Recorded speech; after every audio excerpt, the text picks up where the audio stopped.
Hi, my name is Shelly, and welcome back to another episode of Just a Girl and Her Healing podcast.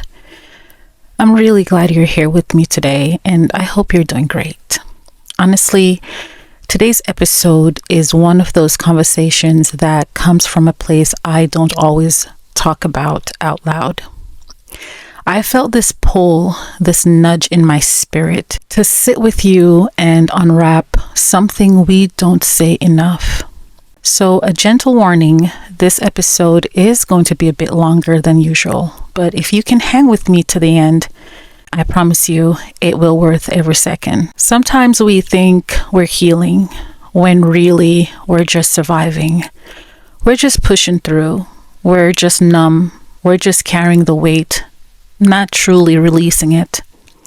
Today, let's talk about the messy middle, the parts we don't post on social media, the moments we don't tell our family or friends, the nights we prayed with swollen eyes because real healing isn't cute, it's not glamorous, it's not aesthetically pleasing, it's gritty, it's raw, it's holy, and it's hopeful. Today, we're talking about something that I had to learn the hard way, that defeat is not healing.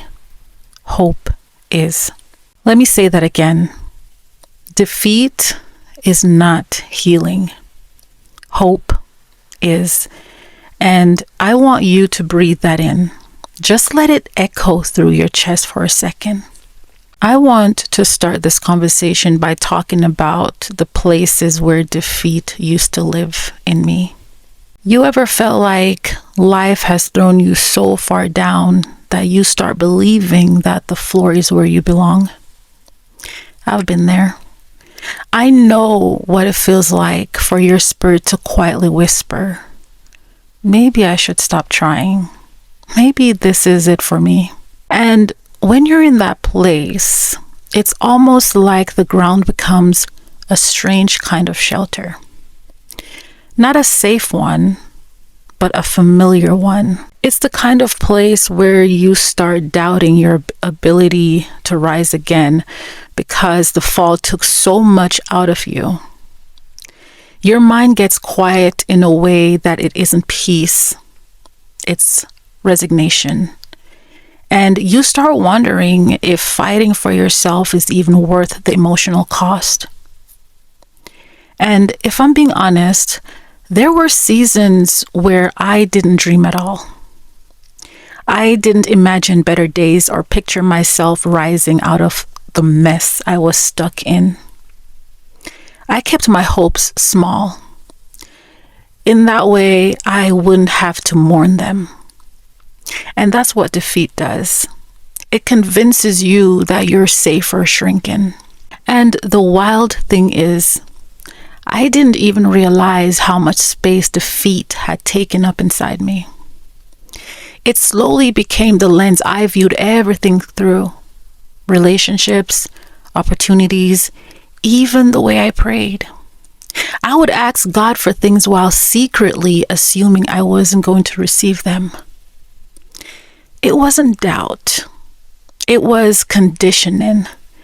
It was the mindset of someone who had been disappointed too many times and learned to expect the bare minimum just to avoid being hurt again. You see, I remember waking up some mornings feeling like hope was for people who had softer beginnings than me. People who knew love without conditions. People who didn't walk around with invisible bruises no one could see. So I told myself, maybe I'm just meant to get by. Maybe this is all there is for someone like me. And I carry that belief like a weight. And let me tell you something raw. For a long time, I confused numbness with healing. I confused shutting down with strength. I confused feeling defeated with realistic. There was a season where silence felt safer than honesty, and pretending felt easier than facing the ache I carried. I didn't know the difference between coping and disappearing. I thought being unbothered meant I was growing. But really, I was shrinking. I was hiding, disappearing into the spaces pain created. My body was functioning, but my soul was barely present. I told myself I was okay because admitting anything else felt too heavy to hold. But deep inside, buried under the exhaustion, there was a tiny spark. The part of me that refused to completely disappear. Even when I felt done, that spark kept pulsing, almost like it was waiting for permission to breathe again. And looking back, I can see just how deeply those confusions shaped the way I move through the world. I convinced myself that feeling nothing was better than feeling everything. I convinced myself that going through silence was the same as being protected. I convinced myself that surrendering to the pain was more practical than believing anything good could come out of it. Isn't it something how trauma can twist the meaning of survival? You see, growing up with abandonment, rejection, and all the wounds I never asked for, defeat felt familiar. It felt like an old friend. I didn't like it, but I understood it. Hope felt risky. Hope felt like getting my heart broken again. Hope felt like asking too much from a world that didn't give me enough. When the early years of your life teach you that disappointment is normal, it shapes your expectations without you realizing it. Every time I reached for something good, a part of me waited for it to fall apart. Not because I wanted things to fail, but because that's what life taught me to prepare for. So instead of reaching upward, I braced myself. I kept my dreams small, my voice soft, my desires quiet, because wanting more felt like stepping into danger. And when your heart has been mishandled, you learn to grip your hope with hesitation instead of freedom. And I've learned that all too well. And listen, when defeat is the first language you learned, hope sounds foreign. It sounds unrealistic. It sounds like a setup. And I remember telling myself, don't expect too much. Just take whatever life hands you. That mindset will cage you before you even realize you're locked in. It's wild how something you never wanted can become the thing you start depending on because it feels predictable. And maybe you've been there too, where defeat becomes a comfort zone, where the ache becomes routine, where the sadness feels predictable, where you start thinking, at least I know what to expect here. It doesn't mean you prefer the pain. It means you've adjusted to it. You've built habits around survival because thriving felt too foreign to trust. And before you know it, settling becomes a subconscious way of protecting yourself from disappointment you've already lived through too many times. So you start convincing yourself you're safer staying small. You start calling it peace, when really it's just resignation.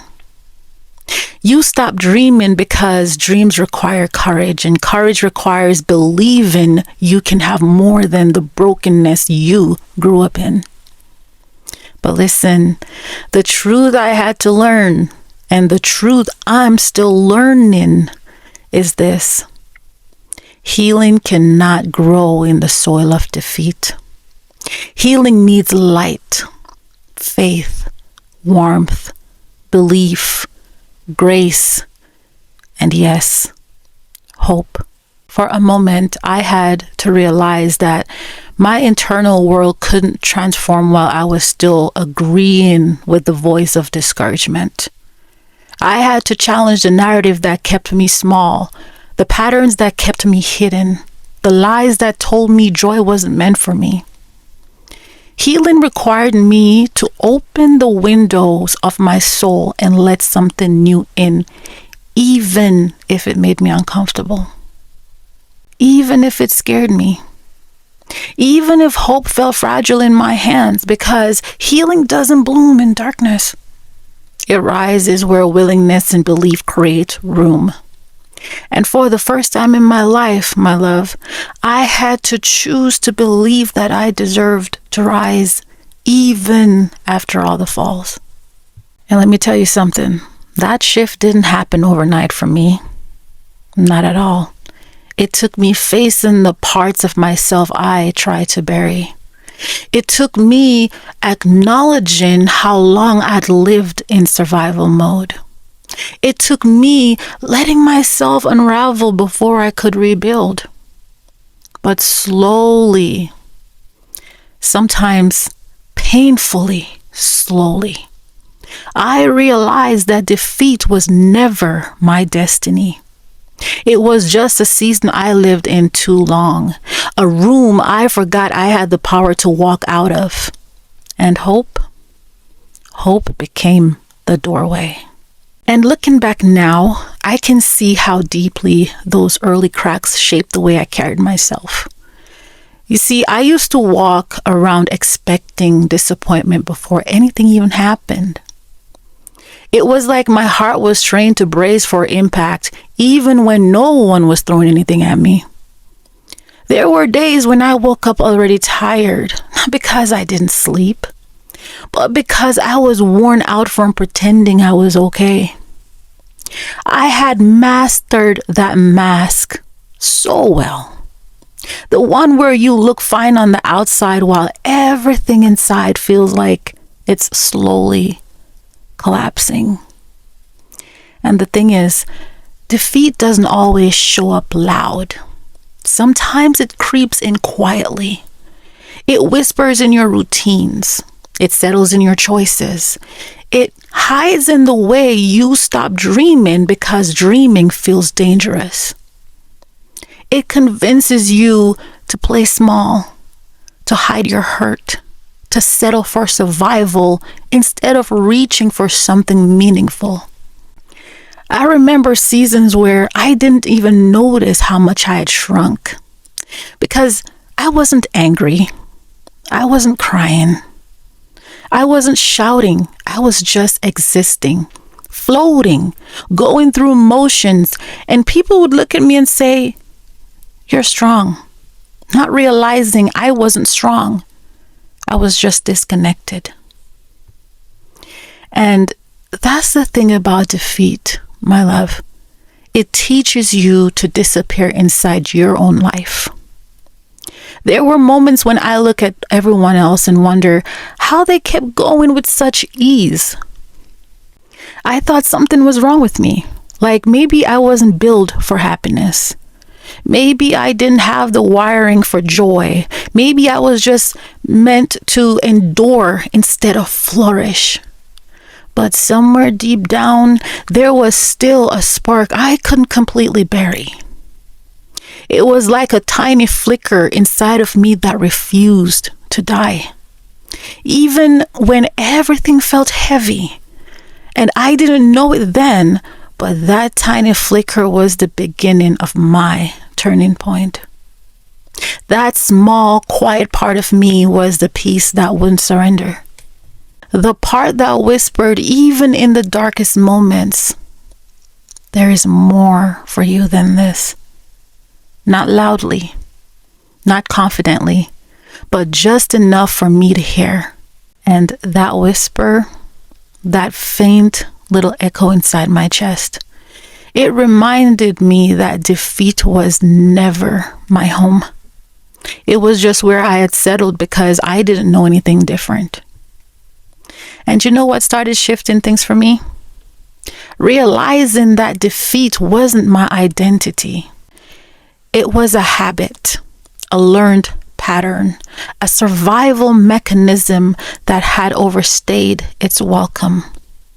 Once I became aware of it, once I started noticing the ways I talked myself out of healing, the ways I convinced myself I didn't deserve more, that awareness alone cracked something open. And that's where my story began shifting.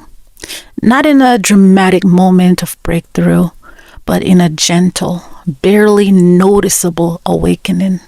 A soft stirring that made me question whether the pain I inherited had to be the pain I lived in forever. You see, the moment I started calling out the lie of defeat, something shifted. Let me talk to you for a moment like you're right here in front of me. You see, my love, defeat is a liar. Yeah, a bold-faced liar. It tells you you're broken. It's too late for you. People with your past don't get to dream that big. Just settle. Just survive. And for years, I believed those lies. I didn't even question them. You see, I swallowed them like they were truth. And swallowing something doesn't mean it nourished me. It just means I got used to the taste. I let those lies settle into the corner of my identity, building themselves into the very places where confidence was supposed to grow. You see, I walked around repeating narratives that were never mine, carrying weight that didn't belong to me and thinking it was normal. But I began to realize defeat isn't a truth. It's a trauma response. It's your mind saying, I've been hurt enough. I don't want any more pain. And that's okay. That's human. That's your nervous system protecting you. But here's the thing, my love. Protecting yourself and shrinking yourself are not the same thing. And you know what else? Those lies don't show up loudly. They creep in quietly. They slide into the back of your mind when you're tired, when you're overwhelmed, when you're doubting your worth. They slip into moments when you're just trying to make it through the day. And suddenly, without even realizing it, you start adjusting your whole life around a voice that was never speaking truth in the first place. Sometimes that lie of defeat disguises itself as being realistic. It masquerades as being practical. It pretends it's trying to keep you safe when really it's keeping you small. It convinces you to choose the familiar pain instead of the unfamiliar possibility. And here's the crazy part about this whole thing. You don't even notice how often you agree with it. You don't notice how often you silence yourself, minimize your needs, quiet your dreams just to avoid disappointment. You think you're being wise, but really you're just avoiding hope because hope feels like a risk. But listen, that lie of defeat, my love, it don't care about your future. It doesn't care about the blessings waiting for you. It doesn't care about the person you're becoming. Okay? It only cares about keeping you where you've always been, stuck in a mindset that was built from survival, not growth.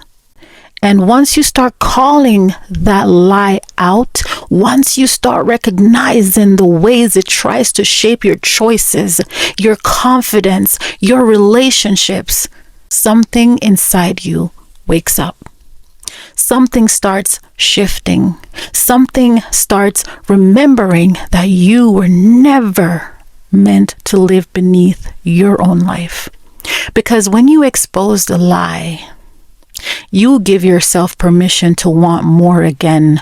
You give yourself permission to breathe again, to rise again. And that, my love, that is where hope begins. You see, for a moment, I understood that defeat is nothing but a lie. Suddenly, I wasn't fighting myself anymore. Once I realized that defeat was just lying to me to keep me small, I was witnessing myself. I was understanding why I shut down, why I hesitated, and why I hid. You see, it made me realize that trauma wasn't punishing me. It was trying to protect me in the only way it knew how.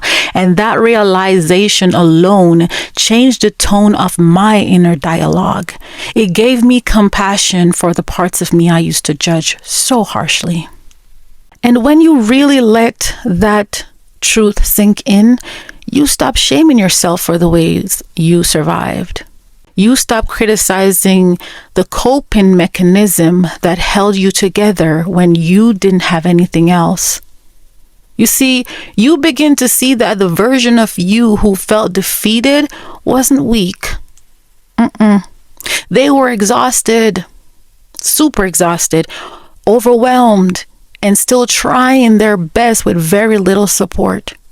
That kind of honesty opens the door for real healing. And that's where the shift begins. Because the moment you recognize the difference, you can start choosing differently. You can start asking yourself, is this me being safe or is this me staying small? You can start gently stretching out those old patterns, inch by inch, breath by breath, until hope doesn't feel like a threat anymore. And that's where it feels like a doorway. I want to share something vulnerable about the moment I realized hope was still in me. You see, there was a day not too long ago where I was crying in my car.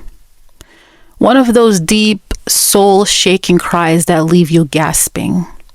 And I said out loud, God, I don't know how to move forward. I feel done.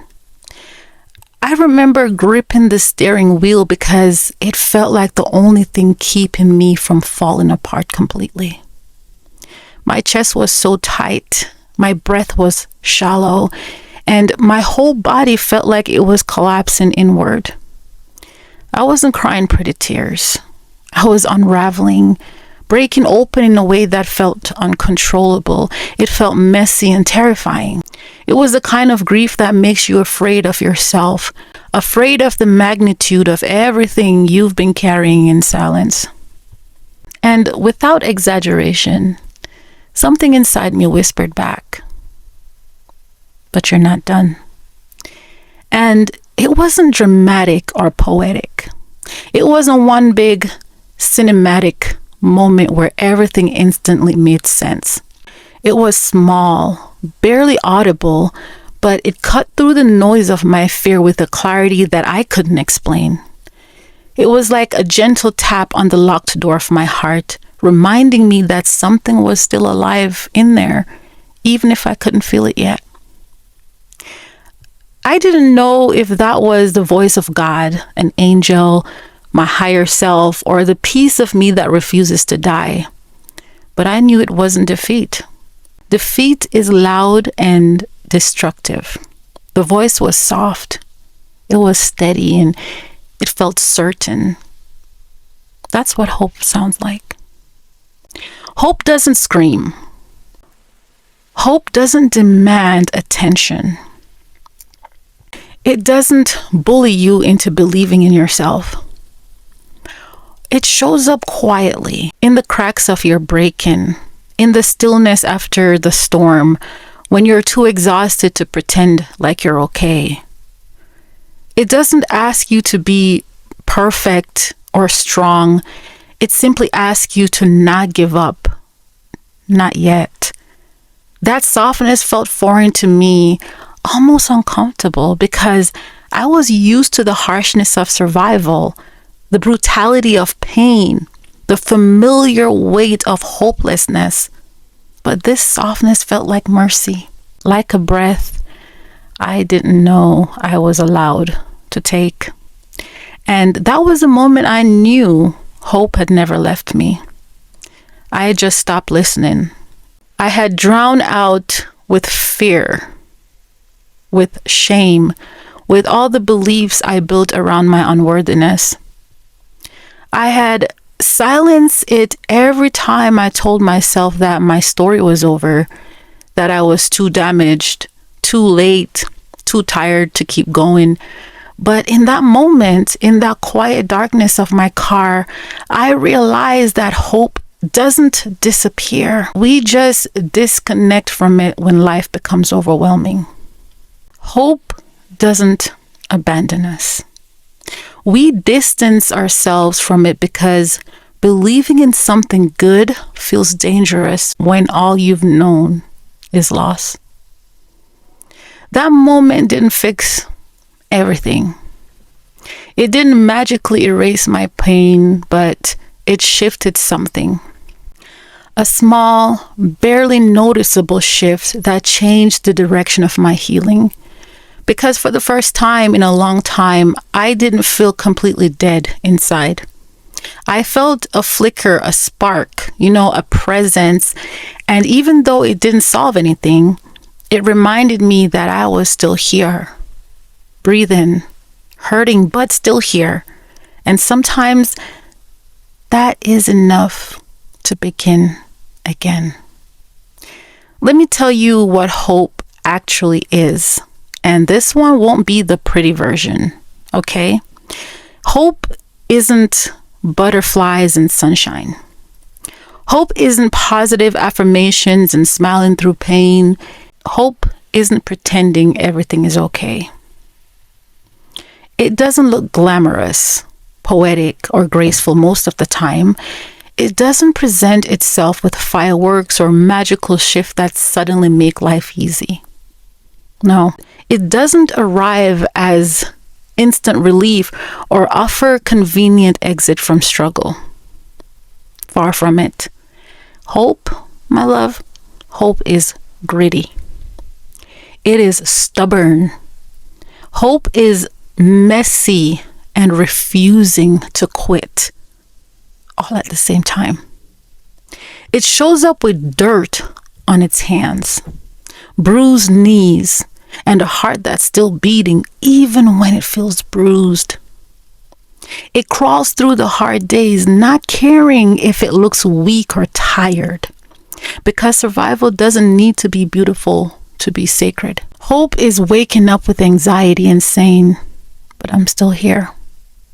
Hope is crying on the bathroom floor or in your car and whispering, but I'm still here. Hope is having every reason to give up and still choosing to try one more time. It lives in the smallest actions, brushing your teeth when your body feels heavy, replying to a message when your heart wants to disappear, getting out of bed when your heart feels numb. It shows up in micro moments where you quietly decide that your existence matters, even if you don't fully believe it yet. Hope is the quiet fight of the spirit. Not loud, like I said, it's not dramatic. It's not attention seeking, just persistent. It's the pulse beneath your exhaustion, the breath beneath sorrow, the spark beneath discouragement. It doesn't rush to prove itself because it knows strength is often witnessed in silence. And listen, hope does not remove pain instantly, but it anchors you through the storm long enough for healing to begin. It steadies you while the chaos is still happening. It's giving you something to hold when nothing feels certain. It doesn't erase the ache, but keeps you connected to tomorrow, to the possibility that something in your story can shift, soften, and eventually feel different. And because of that, hope becomes the unseen bridge between who you are now and who you are becoming. A bridge built slowly, patiently, and often without applause. You see, defeat happens in the mind. Hope happens in the heart. And let me break this down for you, okay? Defeat is mental programming. It repeats old narrative from childhood wounds, from abandonment, from people who mishandled you, from trauma. And when that programming takes root, it becomes automatic. It shows up before you even think, before you even choose.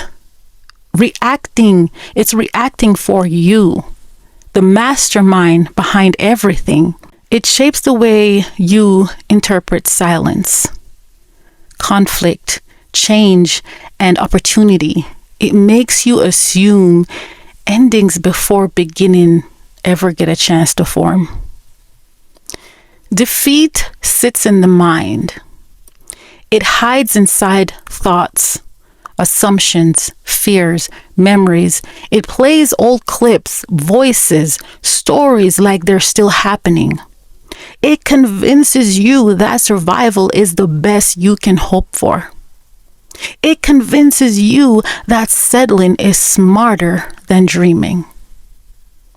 But hope, my love, hope sits directly in your heart space.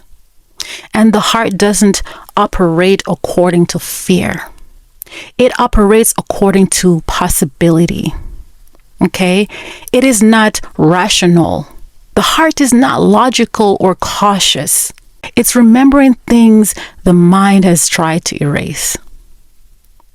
And your heart has a different vocabulary. Your heart remembers who you really are. Yep. Your heart remembers the dreams you buried. It remembers the resilience your bloodline carried. Your heart remembers God's promises even when your mind forgets. It protects the parts of you that were gifted, not earned. It protects the innocence you thought you lost. It protects the fate you thought you outgrew. And when those two voices start to battle, healing starts bubbling up. Because that battle is evidence that something in you refuses to surrender to despair. That battle is proof that transformation is underway. That battle is the friction between the old version of you and the one trying to rise. And every time hope speaks louder, even if only for a moment, the ground beneath you shifts just a little more towards freedom. How I started moving from defeat to hope, and I have to be honest with you, okay? It took healing, lots of it. And healing doesn't happen overnight, okay? And hope doesn't magically appear. But you can invite it, you can nurture it, and you can also make space for it. The shift I made was I stopped lying to myself. No more pretending I was okay. I allowed myself to say, I'm hurting and I don't want to live like this anymore.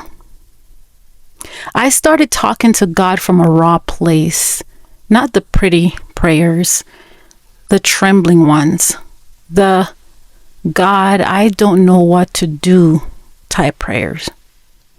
You see, I also let myself feel my feelings without judging them. Hope can only grow where emotions have room to breathe. I stopped expecting healing to look like strength because I've learned that sometimes healing looks like rest without judging. Sometimes healing looks like crying without guilt. Sometimes healing looks like saying no without hesitation. And sometimes healing looks like walking away without looking back. I started believing there was more for me. That was the big shift. And that belief didn't come from confidence. It came from exhaustion, from being tired of living small. Let me tell you something. Hope is the real healing. And I'm going to tell you why. Because we know that hope isn't a feeling. It's a choice. A daily, sometimes shaky, sometimes ugly choice. See, it's a choice that doesn't always arrive with confidence, but a decision you reach for when everything in you is exhausted. A choice you make on days when your voice is barely audible, when your body is heavy, when the future feels blurry, but somehow you still reach for something beyond the ache. This is what hope will say to you. Hope says, I don't know how it's going to get better, but I believe it can. I don't know what tomorrow holds, but I'm willing to breathe through today. Hope says, I'm scared, but I'm still open. I'm hurting, but I'm not hiding from myself anymore. Hope says things like this quietly, without needing applause, without needing anyone to validate it, without needing circumstances to shift first. Hope speaks like a whisper with the power of a roar, giving you strength when you don't even understand why you still have any strength left. Hope doesn't erase the pain. It sits with you in it. It pulls you forward inch by inch. And let me tell you something, my love. Those inches matters more than you'll ever see. Those inches become sacred ground, the invisible progress that you never post on social media, the private victories that no one claps for, the subtle shifts that shape you into someone softer, wiser, and deeper. Hope doesn't rush you towards a finish line. It holds your hand through every stuttering step of the journey. For me, hope looked like praying again, even when my voice trembled. It looked like letting myself cry instead of swallowing it. It looked like forgiving myself for not healing as fast as I thought I should. Hope looked like letting myself feel without apologizing, without labeling my struggle as weakness, without criticizing my pace of my becoming. It looked like learning to breathe again without bracing for disappointment, learning to speak my truth without shrinking, and allowing myself to rest without calling it failure. It looked like being gentle with the parts of me I used to judge.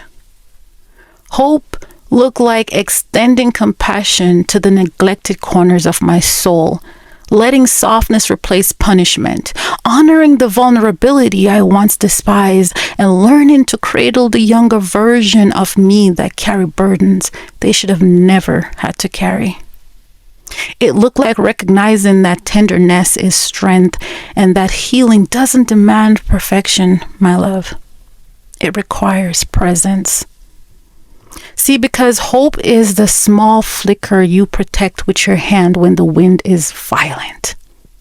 Hope is the decision to keep the flame alive. Hope is the real healing. And how do you know you're healed, like for real, for real? How do you know? Let me give you a few signs, and it won't be the cute ones you see on social media, but the real ones. When you know you heal for real, you don't over-explain yourself anymore. Because in that moment, you trust your voice. To know you're healed for real, your triggers don't take you out like before. You pause in that moment, you breathe, and then you respond. You allow discomfort without running from it. When you know you're healed, you can sit with your feelings instead of escaping. When you know you're healed, You don't chase people who make your soul tense or make you feel small. Your spirit can feel safe now. You forgive yourself more quickly because when you're healed, shame doesn't hold you hostage anymore.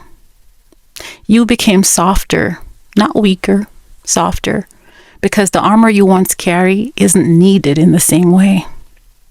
My loves, that's healing. That's hope walking with you.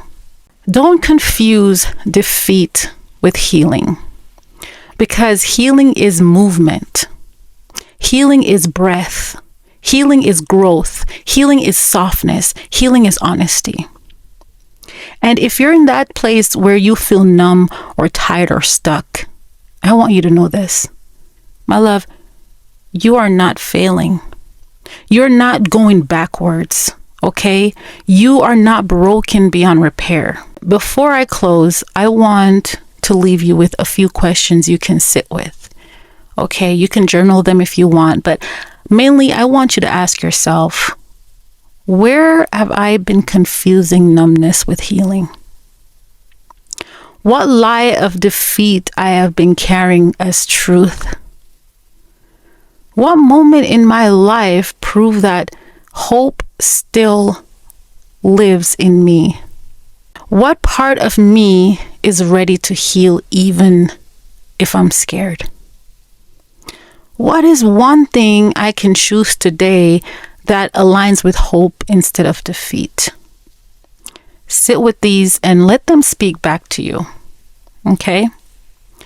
My loves, listen, I'm so proud of you. Not because you're perfect, but because you're still here. Because you're still trying. And because you didn't let defeat swallow you whole. And as long as you have breath, you have hope. Thank you for sitting with me today. Thank you for letting me be real. You know, these episodes aren't easy to record, but they're necessary because we heal in truth. If this episode spoke to your heart, share it with someone who might need it. And take a moment today to breathe hope back into your own story. Remember, defeat is not healing. Hope is. And you, my love, you're still capable of more healing, more softness, and more light than you realize. Your hope is alive and you are stronger than you know. I love you so, so much. Thank you for listening, and I will catch you on the next episode.